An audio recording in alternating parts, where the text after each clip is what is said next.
বাপের ঘরের বাপ মায়ের চোখে পাতি কেন মানে কেন থাকবে? কেন রে আব্বা মায়ের এক বন্ধুদের দাম গায়ের সাপ বাপস বানাইলো ঋণের শোধ হবে না এমন দরদ ভাবে কেউ হবে না তোদের মা গো। বাবা বাবা তোরা শান্ত, তোরা আমার বল আমার কি করতে হবে, তোরা আমার সান্ত্বনা দে, সান্ত্বনা দে। আমরা আর কিছু বলার নাই, আমরা সান্ত্বনা দেওয়ার নাই। মায় যে কথা বলছে এটা আমরা তোমাদের বুঝাচ্ছি। মায় বলছে তোমার বাত আর মায় খাইতো না। আল্লাহ আল্লাহ আমার কি করবো আল্লাহ, আল্লাহ আমি কি করবো আল্লাহ, তুই আমার সান্ত্বনা দাও আল্লাহ, সান্ত্বনা দাও।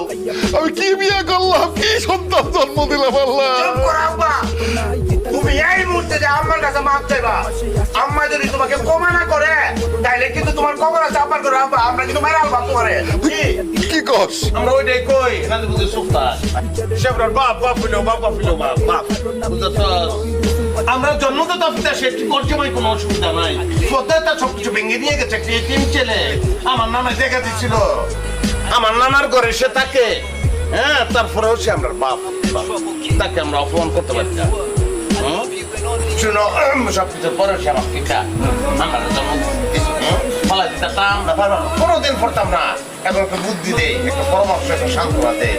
আমায় যে বলেছে নিজ বুদ্ধাতে তোমার ভাত খাইতো না, ভাত আমায় খাইতো না, এটা কিন্তু পাই না। অনেকটা কাম করতে আরো ভাত ভাত ভাত চলতো না। এই ফ্যামিলিতে এখন থেকে চলবো খিচুড়ি, তেয়ারি, পোলাও, বিরিয়ানি, কেক, ভোগ, এইসব নানান ধরনের খাদ্যদ্রব্য, বুঝছো? এইটা মাথায় রাখো। ভাত কিন্তু চলতো না, কিন্তু ভাত খাইতো না। কারণ আমার আম্মাই খুশি, আমরাও খুশি। আমি দুইটাই কই ভাই একটা কথা মনে রেখো আব্বা পোলাও চাইল যেন কোনোভাবে মুড়া নাও চিকন চাইলে পোলাও চাইল লাগবো আম্মা যেন কাইতে কালোজিরা। এটা যেন খেয়াল থাকে মোটা চাইলে কিন্তু খারাপ হচ্ছে কি ঠিক সবকিছুর উপরে আমরা আম্মা, আমরা মা। মা তুমি কই না অভিমান, মা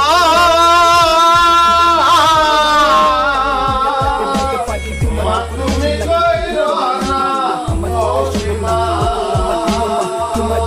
ও তুমি কইরো না অভিমান, পুত্র দুজু করে গুণা